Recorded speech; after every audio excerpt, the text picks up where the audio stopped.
నమస్తే. Welcome to Bharatavarsha talks. మనం ఇవాళ ఈ కార్యక్రమంలో మాట్లాడుకోబోతున్నటువంటి అంశం ఇదివరకే ఆల్రెడీ మనం ఒకటి రెండు వీడియోలు చేసి ఉన్నాం. మన గుడి ఫౌండేషన్ కి సంబంధించిన వివరాలు అండ్ ఆ యొక్క ఫౌండేషన్ చేస్తున్నటువంటి విశేష కృషి, విధి విధానాలు ఇవన్నిటి గురించి మనతో పాటు మన గుడి foundation one of the founder Vasudev Varma గారు ఉన్నారు. వారితో ఇదివరకే మనం మాట్లాడాం. ఆ వీడియోలు కనుక చూడకపోయింటే తప్పకుండా ఇక్కడ ఐకార్డ్స్ లో లింక్స్ విడిచి పెడతాను, చూడండి. అందులో మనం మాట్లాడుకున్నది మన గుడి ఫౌండేషన్ ఆవిర్భావం గురించి, లక్ష్యాల గురించి, ఇప్పటి వరకు చేసినటువంటి వివిధ కార్యక్రమాలు. అయితే చాలా మంది అడిగారు, మేము కూడా దీంట్లో భాగస్వామ్యం అవ్వాలంటే ఎలా? దానికి మన గుడి వారు ఇచ్చినటువంటి ఒక అవకాశం దేవాలయ పోషక సభ్యత్వం. ఈ దేవాలయ పోషక సభ్యత్వం తీసుకోవడం ఎలా, తీసుకుంటే వచ్చేటటువంటి ప్రయోజనాలు, లేదా తీసుకున్న వాళ్ళు ఏ విధంగా దేవాలయానికి సేవ చేసుకోవచ్చు అనే అంశాల్ని ఈ రోజు మనతో పాటు ఈ కార్యక్రమంలో ఉన్నటువంటి వాసుదేవ్ వర్మ గారిని అడిగి తెలుసుకుందాం. నమస్తే సార్ వాసుదేవ్ వర్మ గారు. నమస్కారం అండి, శివప్రసాద్ గారు. థ్యాంక్ యూ వన్స్ అగైన్ మా కార్యక్రమంలో మీరు విచ్చేసినందుకు, మీ సమయాన్ని కేటాయించినందుకు.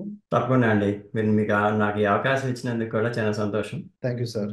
ఇక్కడ మనం ఆల్రెడీ మాట్లాడిన అంశాలని మళ్ళీ స్పృశించకుండా మన గుడి ఫౌండేషన్ లో చాలా మంది భాగస్వామ్యం అవుతాము, వారి కార్యక్రమాలు, వాళ్ళ యొక్క కార్యాలు చాలా బాగున్నాయి అని చెప్తూ ఉన్నారు. అందులో మీరు ప్రతిపాదించినది, ముందుకు తీసుకొచ్చింది దేవాలయ పోషక సభ్యత్వం. సార్, ఏంటి దేవాలయ పోషక సభ్యత్వం? ఏ విధముగా మేము నమోదు కావచ్చు? మంచి ప్రశ్న అండి. అయితే నేను ఒక 2 అడుగులు వెనక్కి వెళ్ళి దీనికి సమాధానం చెబుతాను. మన హిందూ సమాజం ఎక్కడో దూరంగా ఉన్న కొండ మీద ఉన్న దేవాలయాల్లో అక్రమాలు జరుగుతున్నాయి అని తరచూ మాట్లాడుతూ ఉంటాం. కానీ మన పక్కనే ఉన్న చిన్న దేవాలయాల గురించి అశ్రద్ధ చేస్తాం. సో ఇక్కడ మనుగుడి వాళ్ళు చేసే ప్రయత్నం ఏంటంటే, ముందు మన దగ్గరలో ఉన్న దేవాలయాలు, ప్రధానంగా నిర్లక్ష్యం చేయబడిన దేవాలయాల్ని మనం పరిగణలోకి తీసుకోవాలి. వాటిలో నిత్యం ధూపదీప నైవేద్య కార్యక్రమాలు జరిగేటట్టుగా మనం చూడాలి. సో ముందు మన బాధ్యత అనేది మనం అక్కడ తీర్చుకోవాల్సి ఉంటుంది. అలాగా ప్రతి ఒక్కళ్ళకి ప్రతిరోజు ఆ అవకాశం, అంత సమయం ఉండకపోవచ్చు. దేవాలయం దగ్గరికి వెళ్ళి అక్కడ అన్ని పనులు జరుగుతున్నాయా లేదా అని చేయడానికి అవకాశం ఉండకపోవచ్చు. అలాగా అవకాశం లేకపోయినా కానీ ఆర్థికంగా ఆ దేవాలయానికి, ఆ దేవాలయం యొక్క పోషక సభ్యత్వం తీసుకుని దాని యొక్క ఆ ఆర్థిక భారాన్ని కనుక కొంత వ్యక్తి కనుక భరించగలిగితే ఆ పని అనేది మనుగుడి సంస్థ వాళ్ళు చేస్తారు. సో ఈ కార్యక్రమం పేరే దేవాలయ పోషక సభ్యత్వం. ఇందులో ప్రధానంగా వచ్చేసి 5 అంశాలు ఉంటాయండి. ముందుగా వారానికి ఒక రోజు ఆ దేవాలయంలో కార్యక్రమం చేయటం. ఎవరైతే ఈ సభ్యత్వం తీసుకున్నారో వాళ్ళ పేరు మీద కార్యక్రమం చేయటం. ఆ కార్యక్రమంలో భాగంగా మనకి దేవాలయ శుభ్రత, ముందు దేవాలయం శుభ్రం చేయడం జరుగుతుంది. తర్వాత దాతల పేరు మీద, వాళ్ళ కుటుంబ పేర్ల మీద అర్చన చేయడం జరుగుతుంది. దాని తర్వాత మనకి స్థానికంగా, ఆ దేవాలయానికి స్థానికంగా మనం ధర్మ ప్రచారం చేయడం జరుగుతుంది. ప్రసాద వితరణ, ప్రసాదం వెళ్ళి పంచే కార్యక్రమం ఉంటుంది. దానికి ప్రధాన ఉద్దేశం వచ్చేసి మన ధర్మ ప్రచారం చేయటం. అలాగే గోసేవ చేయడం జరుగుతుంది. అలాగే దేవాలయ భూముల రక్షణ, రాష్ట్ర వ్యాప్తంగా ఈ కబ్జా చేయబడిన దేవాలయ భూములు తిరిగి మళ్ళీ ఆయా దేవాలయాలకి వచ్చే విధంగా మనం న్యాయ పోరాటం చేయడానికి కావాల్సిన ఆ సమాచార సేకరణ, విశ్లేషణ ఇదంతా కూడా జరుగుతుంది. సో స్థూలంగా ఈ యొక్క దేవాలయ పోషక సభ్యత్వంలో ఎన్ని అంశాలు ఉన్నాయన్నమాట. అదే సార్, ఇప్పుడు మీరు చెప్తున్న దాని ప్రకారం చూసుకుంటే ఇది చాలా గొప్ప బాధ్యత అండ్ అందరూ కలిసి చేసుకోవాల్సినటువంటి పని, మన గుడి. అయితే మీరు చెప్తారు ఎలాగూ ఇప్పుడు పోషక సభ్యత్వం గురించి. దానికంటే ముందర మరికొన్ని ప్రశ్నలు లేవనెత్తు ఉన్నాయి. దేవాలయ శుభ్రత అన్నారు, అంటే ఏ స్థాయిలో శుభ్రత చేస్తారు? అక్కడ ఎవరు హిందువులే ఉండరా? మీరు వెళ్ళి శుభ్రం చేయవలసిన పని ఏంటి? ఇవన్నీ కూడా ఒక అనుమానాల్లా రావచ్చు. అవునండి. ఏంటి ప్రాసెస్ ఏంటి? అక్కడ మంచి ప్రశ్న అడిగారు. అక్కడ హిందువులు ఉండరా శుభ్రం చేయడానికి, మీరు వెళ్ళి వాళ్ళ దేవాలయం దగ్గర శుభ్రం చేయడం అనేది చాలా సాధారణంగా మాకు వస్తున్న ప్రశ్న. సో ఇక్కడ ప్రయత్నం ఏంటంటే, అక్కడ హిందువులు లేరు, దాన్ని శుభ్రం చేసే వాళ్ళు లేరు అని కాదు. అది ఇక్కడ పరిస్థితి మిశ్రమంగా ఉంది. కొన్ని చోట్ల అసలు ఎవరు దాన్ని శుభ్రం చేసే వాళ్ళు లేరు నిజంగానే. ఎందుకంటే మనం తీసుకునే ఈ దేవాలయాలు కూడా నిరాదరణకు గురైన దేవాలయాలు, చిన్న దేవాలయాలు. ఓకే, ఈ శ్రామిక వర్గానికి దగ్గరలో ఉండే ఆ కాలనీలో ఉండే దేవాలయాలు. సో అందుకని చెప్పి కొన్ని చోట్ల అసలు ఉండట్లేదు చేసేవాళ్ళు. కొన్ని చోట్ల వాళ్ళ శక్తి కొలది, వాళ్ళకున్న సమయాన్ని బట్టి వాళ్ళు కొంత చేయడం జరుగుతున్నది. ఈ కార్యక్రమం ప్రకారం ఆ దేవాలయం దగ్గర మనం పూజ చేయాల్సి ఉంటుంది. ఆ పూజ చేసే ముందు దేవాలయాన్ని శుభ్రం చేసుకోవడం అనేది మనకున్న ఆనవాయితీలో అదొకటి. కాబట్టి ఈ దేవాలయ శుభ్రత అనేది ఒక కార్యక్రమంగా పెట్టడం జరిగింది. శుభ్రత అనేసరికి ఇక్కడ కేవలం ఆ చీపురుతోటి అక్కడ ఉన్న చిన్న మట్టి తుడిచేయడం అదొక్కటే కాదు. అక్కడితోటి మొదలవుతుంది. మనకున్న ఆర్థిక స్థితిని బట్టి ఆ దేవాలయం యొక్క ప్రాంగణాన్ని కొంచెం మరింత పటిష్టం చేయడం కానీ, ఆ చుట్టూరు ఉన్న పిచ్చి మొక్కలని తీసేయడం కానీ, సో అలాగా మనం అక్కడ ఒక ఆహ్లాదకరమైన వాతావరణాన్ని కల్పించే ప్రయత్నం చేస్తాం అన్నమాట. అది ఒక వ్యక్తిగా చేయడం కష్టం. నలుగురు ఐదు వచ్చి చేస్తే గానీ అది కుదురుతుంది. అలాగే దాన్ని మనం 2-3 నెలల తర్వాత మళ్ళీ మళ్ళీ చేయాల్సి ఉంటుంది. ఒకసారి చేస్తే అయిపోయేది కాదు. పిచ్చి మొక్కలు ఉన్నాయంటే అది మళ్ళీ మళ్ళీ వస్తూనే ఉంటాయి. కాబట్టి దీన్ని ఒక వ్యవస్థ ప్రకారం కనుక మనం ఒక స్కెడ్యూల్ పెట్టుకుని ఈ టైంలో ఇవి చేయాలి అని అంటే అలా చేసుకుంటూ వెళ్తే అప్పుడు అక్కడ ఒక ఆహ్లాదకరమైన వాతావరణం ఏర్పడుతుంది ఆ దేవాలయం దగ్గర. సో మీ అడిగిన ప్రశ్నకి వచ్చేసి ఎస్, ఇది కేవలం చీపురుతో ఊడ్చడమే కాదు, ఇంకొంచెం పెద్ద పని కూడా ఉంటుంది. అంటే ఆ శుభ్రత ఎలా చేస్తారు అనేది కూడా మనకు తెలియాలి. అండ్ పూజ అని కూడా అంటున్నారు కదా, మనం లాస్ట్ టైం పూజ కూడా చేస్తారు. మనం సభ్యత్వం తీసుకుంటే మన పేరున పూజ చేస్తారు, శుభ్రత ఉంటుంది. ఇవన్నీ కూడా అలా మన గుడి దీవెన అనే కార్యక్రమం కూడా ఉంటుంది. వీటి గురించి కూడా మనం చెప్పాల్సినటువంటి అవసరం ఉంటుంది. ఎస్. సో ఈ చేసే కార్యక్రమాల్లో రెండో కార్యక్రమం వచ్చేసి పూజ. సో ఆ పూజ వచ్చేసరికి ఇప్పుడు ఎవరైతే ఈ సభ్యత్వం తీసుకుంటున్నారో వాళ్ళ పేరు మీద, వాళ్ళ కుటుంబం పేరు మీద, వాళ్ళ గోత్రనామాలు చదువుతూ ఆ రోజు అక్కడ పూజ జరుగుతుంది. ఇప్పుడు మన హిందూ జీవన విధానంలో ఒక్కొక్క వారం ఒక్కొక్క దేవుడికి మనం ఆపాదిస్తాం. సోమవారం అంటే శివుడు అట్లాగా. సో ఆ వారం నాడు ఆ దేవాలయంలో పూజ జరిగినప్పుడు మీ గోత్రనామాలతో పూజ జరుగుతుంది. సో అట్లాగే అక్కడ ఇన్నాళ్ళు నిత్యం దీపదూప నైవేద్యాలు అసలు ఎటు అక్కడ అవకాశం లేదు. అక్కడ దేవాలయం అంటూ ఎవరో కట్టి దాన్ని అట్లా వదిలేసేసారు. మన ఆశ ఏంటంటే వారానికి 7 రోజులు అక్కడ పూజ జరగాలి, నిత్యం పూజ జరగాలి అక్కడ. కానీ మన మొదటి స్టెప్ వచ్చేసి కనీసం ఒక రోజన్నా మనం అక్కడ పూజతోటి మొదలు పెడదాం. ఓకే, శాస్త్రబద్ధంగా ఒక అర్హత ఉన్న ఒక అర్చకుడితోటి అక్కడ మనకి పూజ జరగాలి. జరిగితే అది స్టార్టింగ్ పాయింట్గా మనకి పెట్టుకుంటే సమాజం దాన్ని చూసి అది మనం దీన్ని కంటిన్యూ చేయాలి మిగిలిన రోజుల్లో కూడా అనే ఒక భావన కలిగి వారికి వారే మిగిలిన రోజుల్లో కూడా పూజ చేసుకునే స్థితికి మనం దీన్ని తీసుకువెళ్ళాలనేది మన కోరిక. కానీ మన ప్రయత్నం వచ్చేసి కనీసం వారానికి ఒక రోజైనా సరే అక్కడ శాస్త్రబద్ధంగా పూజ అయితే జరగాలి. సో అది ప్రధానంగా ఈ పూజ వెనకాల ఉన్న ఉద్దేశం అండి. అట్లాగే మనం చేసే ఈ 5 కార్యక్రమాలని మనం వీడియో రికార్డ్ చేయడం జరుగుతుంది. ఆ వీడియోని ప్రతి వారం మనం ఎవరైతే ఈ సభ్యులు ఉన్నారో వాళ్ళందరికీ పంపించడం జరుగుతుంది. సో అదండి పూజ విషయానికి వచ్చేసి that is the main point. మరొక అంశం ఏంటంటే మన గుడి దీవెన. ఆ పేరులోనే చాలా అర్థం ఉన్నది అనిపిస్తోంది. మన గుడి దీవెన యొక్క ప్రాధాన్యత ఏంటి, అది దాని ద్వారా ఏం చేస్తుంది? ఎస్, మన గుడి దీవెన అనేది చాలా లోతైన విషయం అండి. నేను మూలంలోకి ఎక్కడి నుంచి ఇది మనుగుడు దీవెన అనేది ఎక్కడి నుంచి వచ్చిందో నేను ఆ మూలం దగ్గరికి వెళ్ళి చెబుతాను. నేను గత వీడియోలో కూడా చెప్పాను. 2020 సంవత్సరంలో మన హిందూ దేవాలయాల పైన ఆంధ్రప్రదేశ్ రాష్ట్రంలో వరుస దాడులు జరిగినాయి. ఎందుకు జరిగినాయి? అక్కడ హిందువులు లేరా? ఆ దేవాలయాల దగ్గర ఉన్నారు. ఆ దేవాలయాలకి ప్రహరీ గోడ లేదా, తాళాలు లేవో, తలుపులు లేవో, అన్నీ ఉన్నాయి. కానీ దాడి జరిగింది. ఎందుకు జరిగింది? ఆ హిందూ సమాజానికి ఆ దేవాలయానికి మధ్య అనుబంధం లేదు. ఆ అనుబంధం లేనందువల్లనే ఆ దాడులు జరిగినాయి అక్కడ. ఈ మనుగుడి దీవెన అనేది ఏదైతే లేదో దాన్ని తీసుకువచ్చే ప్రయత్నం, ఆ స్థానిక సమాజానికి హిందూ దేవాలయానికి మధ్య అనుబంధాన్ని తీసుకొచ్చే ప్రయత్నం అండి. ఓకే, ఈ కార్యక్రమం యొక్క మూలం అది. అలాగే మత మార్పిడి యొక్క మూలం ఏంటంటే ఒక కుటుంబానికి సమస్య వచ్చినప్పుడు దాన్ని వాళ్ళకి ఓదార్చే ఒక ధర్మ సంస్థ అనేది వాళ్ళకి చెరువు దగ్గరలో లేకుండా పోయింది. మనం వెళ్ళలేదు, సో వేరే వాళ్ళు వచ్చి వాళ్ళని తీసుకెళ్ళిపోయారు. సో ఈ మనుగుడి దీవెన అనేది ఆ సమస్యని కూడా తీరుస్తుంది, మత మార్పిడి యొక్క మూల సమస్యని తీరుస్తుంది అది. అయితే ఇంతకీ మనుగుడి దీవెన అంటే ఏంటంటే పూజ అయిన తర్వాత పూజ దగ్గర మనం ప్రసాదం అది స్వామివారికి నైవేద్యం అది పెట్టడం జరుగుతుంది, అమ్మవారికి అట్లాగా. తర్వాత దాన్ని తీసుకుని ఆ చుట్టూరు ఉన్న హిందూ కుటుంబాల దగ్గరికి వెళ్ళి ఆ ప్రసాదాన్ని అక్కడ పంచడం జరుగుతుంది. అది భౌతికంగా మనం చేసే కార్యక్రమం మనుగుడి దీవెన దగ్గర. అలాగే ఆ సందర్భంలోనే ఎవరు ప్రసాదం పంచుతారు? ఆ పూజారి గారే పంచుతారు. వెళ్ళి అక్కడికి ఎవరైతే పూజ చేస్తారో ఆ పూజారి గారే వెళ్ళి ప్రసాదం పంచుతారు, వాళ్ళతోటి మాట్లాడతారు. సో ఇలాగ మనకి ఆ దేవాలయానికి ఆ సమాజానికి ఆ రిలేషన్ అనేది మనం అక్కడ ఏర్పరచడం జరుగుతున్నది. గుడి కేంద్రంగా జరగాల్సినటువంటి అన్ని కార్యక్రమాలని మీరు ఇక్కడ రూపొందించారు. కేవలం గుడి అంటే పూజ చేసుకొని కోరికలు మొక్కులు తీర్చుకొని అక్కడే చెత్త చెదారం పారేసి ప్లాస్టిక్ కవర్లు పడేసి రావడం కాదు. మన ఆ, గుడి బాధ్యత, ఆ గుడి కేంద్రంగా జరగాల్సినటువంటి ఎన్నో కార్యక్రమాలు కాలక్రమంలో కలిసిపోయినాయి. సో ఉమ్. గుడి అంటే అసలైన అర్థం ఇది అని మీ యొక్క కార్యాచరణ ద్వారా, మీ ఆలోచనల ద్వారా ఇక్కడ తెలుస్తా ఉంది సార్. ఎస్, తప్పకుండా. మనకి అదొక మనుగుడిలో ఒక స్లోగన్ ఉంటుందండి: స్థానిక దేవాలయం కేంద్రంగా, స్థానిక సమాజం ధ్యేయంగా. సో ఈ రెండు మాటల్ని నిజం చేస్తూ మనం చేసే ఈ కార్యక్రమాలన్నీ కూడా ఈ రెండు మాటల నుంచి వస్తాయి అన్నమాట మూలంగా. ఎన్నో ఎన్నో ముఖ్యమైన సమస్యలకి కేంద్రంగా గుడి గనక నిలిస్తే సమాజం అద్భుతంగా పరిఢవిల్లుతుంది అనేది దాంట్లో డౌటే లేదు అసలు. Yes, exactly.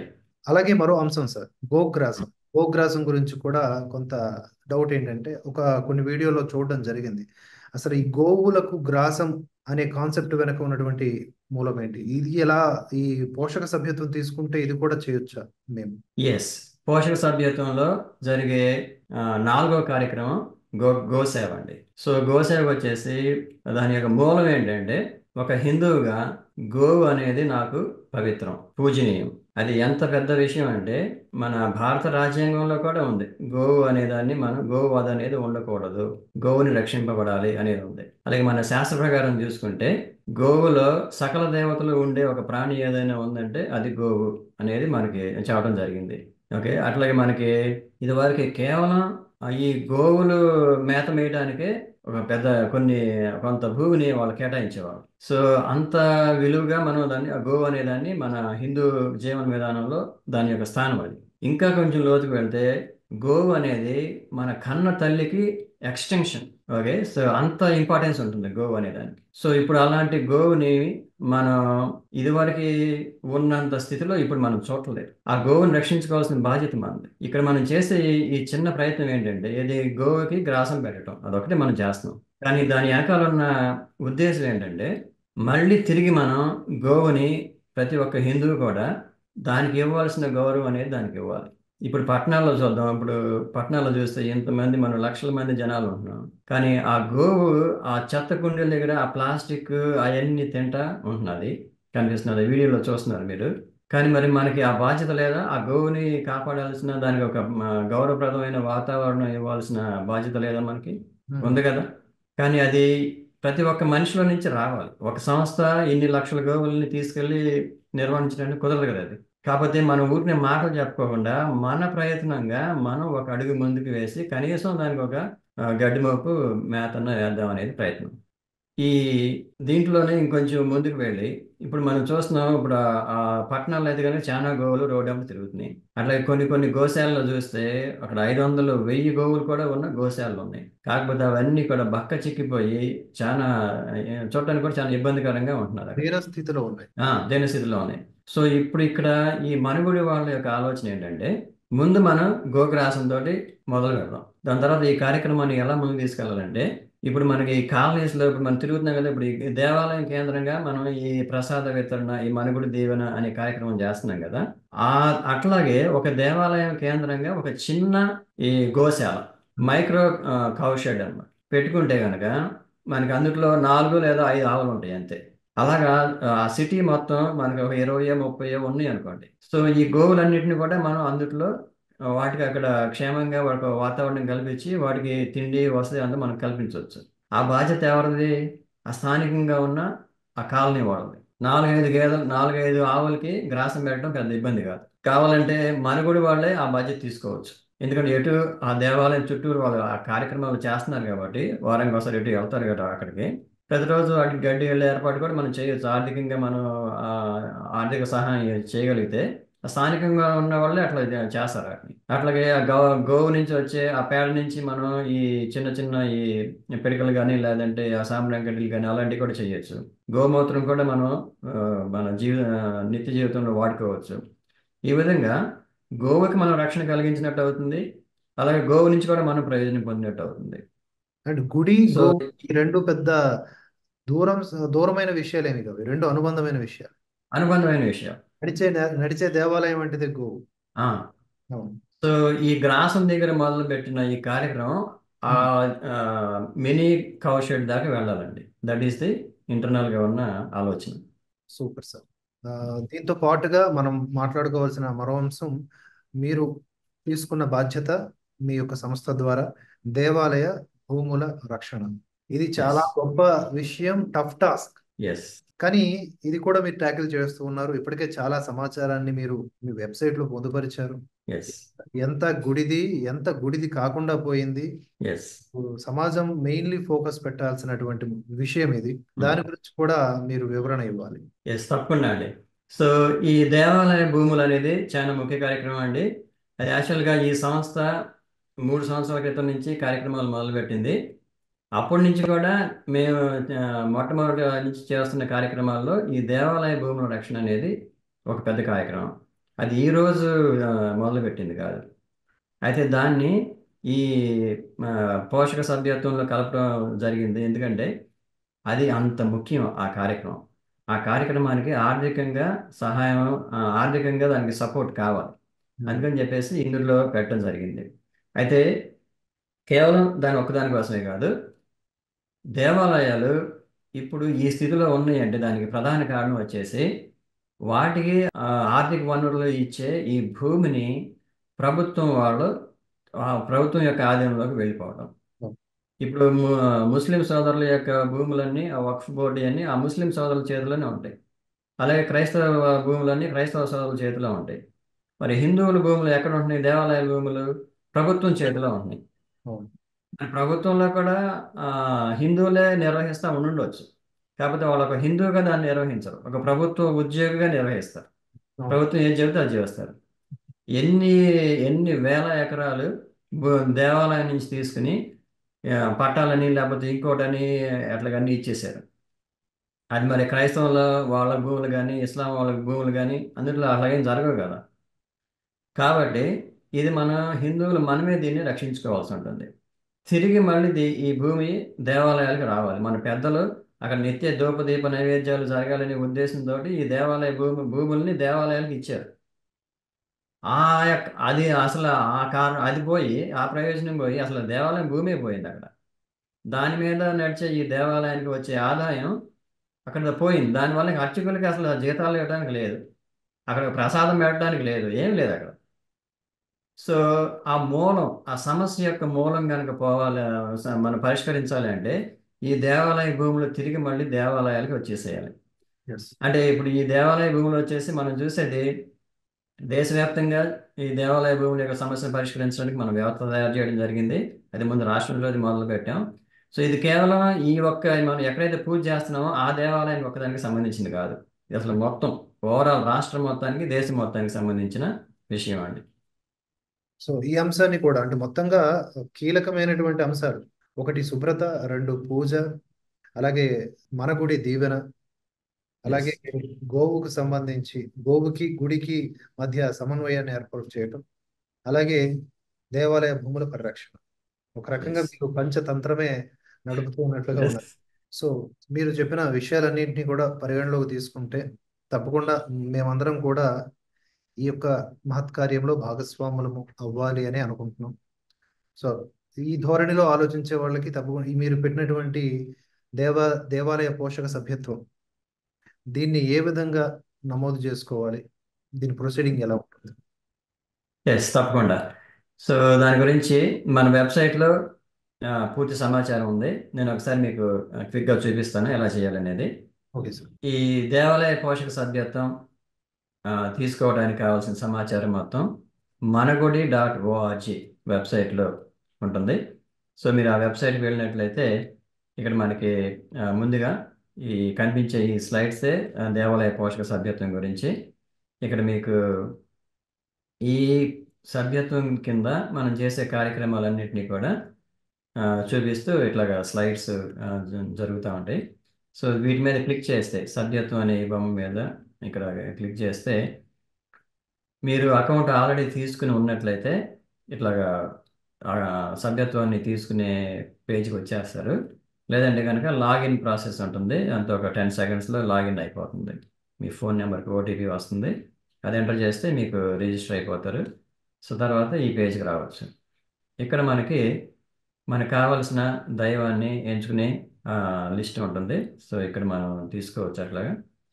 తర్వాత ఎంతకాలం మనం దేవాలయ పోషక సభ్యత్వం తీసుకుందాం అనేది కూడా ఇక్కడ మీరు నిర్ణయించుకోవచ్చు. సో మేము మనుగుడి సంస్థ వాళ్ళు మీరు కనీసం 1 సంవత్సరం అన్న తీసుకుంటే మనం ఆ దేవాలయానికి మీరు ఆ సంవత్సరానికి రన్ చేసినట్టుగా సహాయం చేసినట్టుగా ఉంటుంది. సో దీన్ని మేము ప్రోత్సహిస్తాం. 1 సంవత్సరం తీసుకునే ప్రయత్నం చేయండి. సో అట్లాగే మీకు పూజ అయిపోయిన తర్వాత మీకు వీడియో వస్తుంది. ఆ వీడియోతో పాటు మీకు ఫస్ట్ వాట్సాప్ మెసేజ్ వస్తుంది. అది మీకు ఏ భాషలో కావాలి, ఆంగ్ల భాషలో కావాలా, తెలుగులో కావాలనేది ఇక్కడ మీరు చూసుకోవచ్చు. అట్లాగే మీ గోత్రనామాలు, మీరు మీ అకౌంట్ తీసుకున్నప్పుడు ముందుగా ఈ కుటుంబ సభ్యులు అనే ఒక సెక్షన్ ఉంటుంది. అక్కడ వెళ్ళి మీరు మీ పేరు యాడ్ చేసుకుంటే మీ కుటుంబ సభ్యుల్ని 6గురిని ఫ్రీగా మీరు యాడ్ చేసుకోవచ్చు. ఓకే, దాని తర్వాత చిన్న రుసుము పే చేయాల్సి ఉంటుంది ఎక్కువ మంది ఉంటే. సో ముందుగా వాళ్ళ పేర్లని యాడ్ చేసుకుంటే అప్పుడు మీరు పూజ బుక్ చేసుకోవడానికి వచ్చినప్పుడు ఆ గోత్రనామాలను ఇక్కడ మీరు సెలెక్ట్ చేసుకోవచ్చు. ఒకసారి యాడ్ చేస్తే సరిపోతుంది. ఇక ప్రతి పూజకి మనం ఆ గోత్రనామాలు చదవడం జరుగుతుంది. అట్లాగే ఇక్కడ కింద చెల్లింపు. సో చెల్లింపు దగ్గర ఇక్కడ టర్మ్స్ అండ్ కండిషన్స్ యాక్సెప్ట్ చేస్తే నగదు చెల్లింపులోకి వెళ్ళొచ్చు. సో ఈ విధంగా మనం దేవాలయ పోషక సభ్యత్వాన్ని తీసుకోవచ్చు. అయితే ఈ వెబ్సైట్ మనకి 2 భాషల్లో ఉంటుంది, తెలుగు, ఇంగ్లీషు.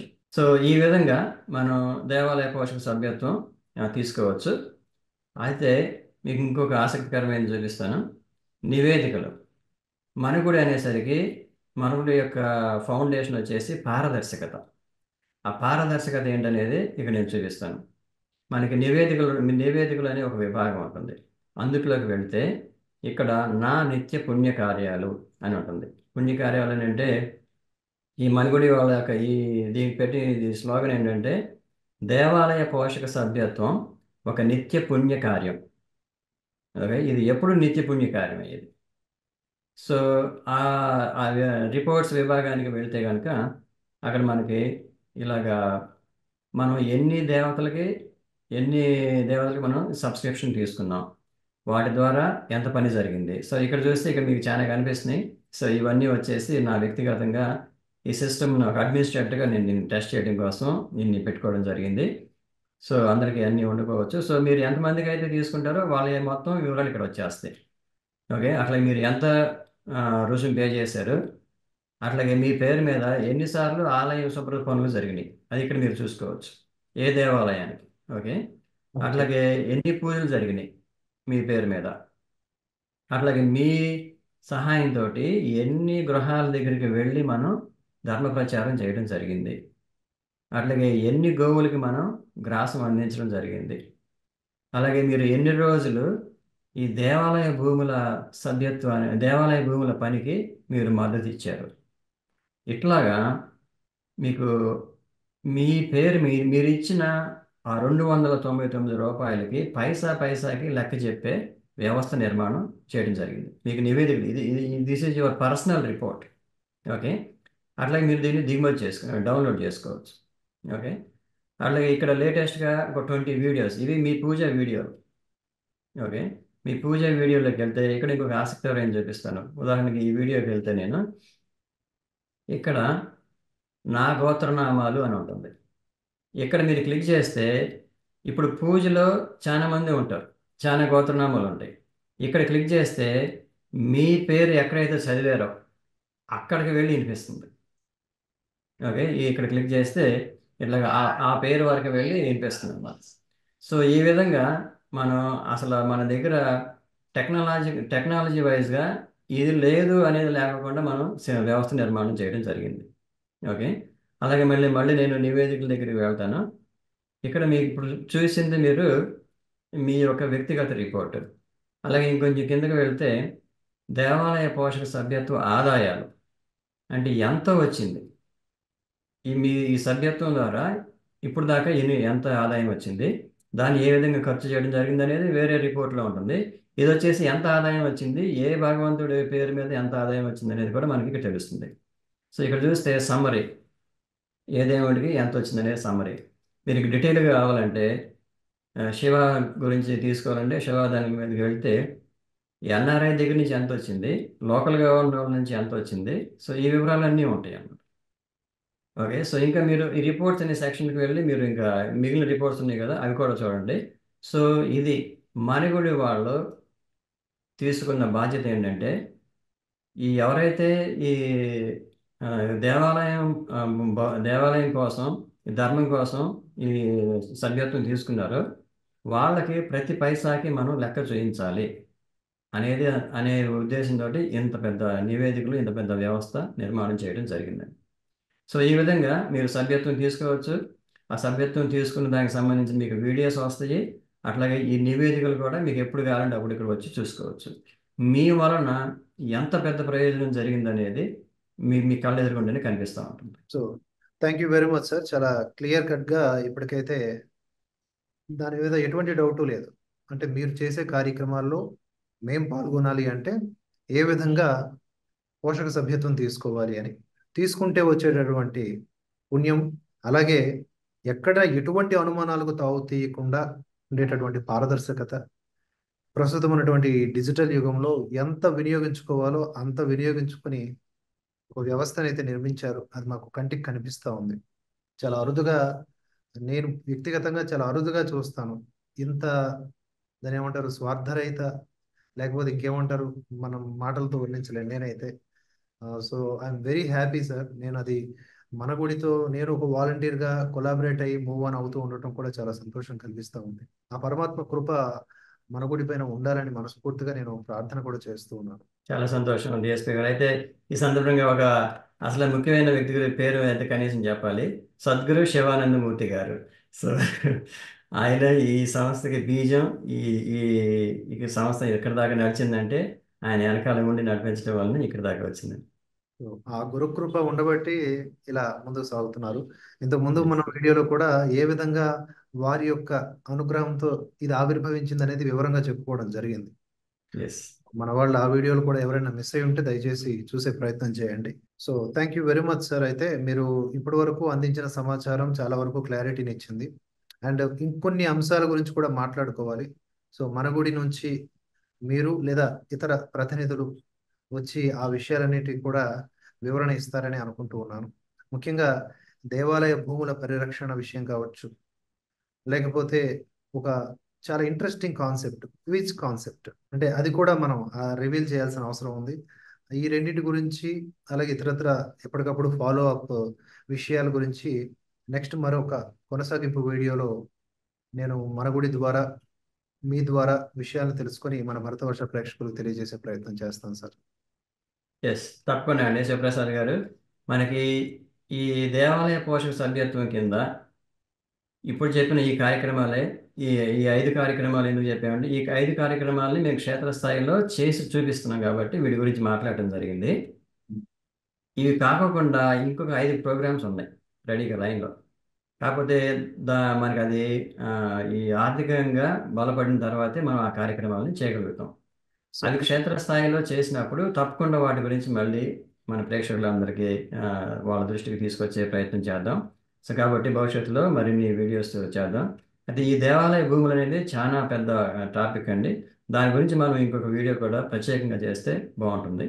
అలాగే సార్, తప్పకుండా దీనికి కొనసాగింపు ఎపిసోడ్లో అది చేద్దాం.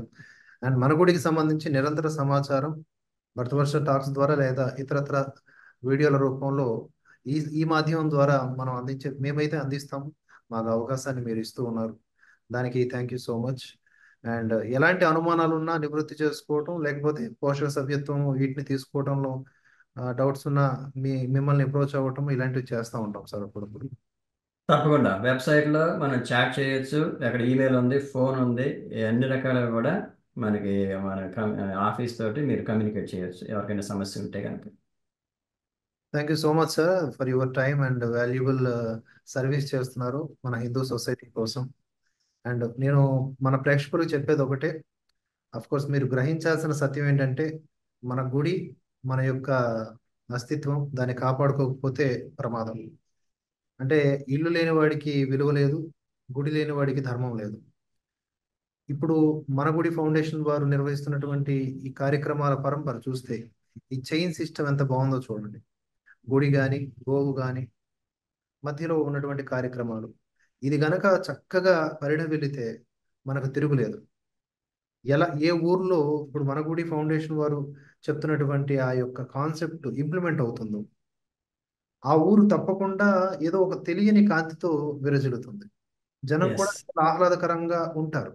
ఎస్. ఇది జరగాలని మనస్ఫూర్తిగా కోరుకుంటా ఉన్నా. ప్రతి ఒక్కరు కూడా ముందుగా అన్నిట్లకి ఇంధనం మనకి ధనమై కూర్చున్నది కాబట్టి పోషక సభ్యత్వం నా వంతుగా నేను తీసుకున్నాను ఆల్రెడీ.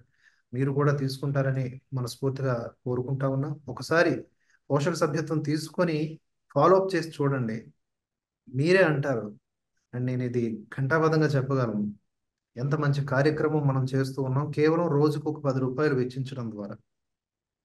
సో ఆ దిశగా ఆలోచిస్తారని భరతవర్ష ప్రేక్షకులకు విన్నవిస్తూ మరొకసారి మీకు ధన్యవాదాలు తెలియజేసుకుంటాను. చాలా సంతోషం శివప్రసాద్ గారు. మీ ప్రేక్షకులకు కూడా చాలా ధన్యవాదాలు. నమస్కారం. మరో భరతవర్ష టాక్స్ మరొక అంశంతో మళ్ళీ కలుసుకుందాం. జై హింద్, జై భారత్.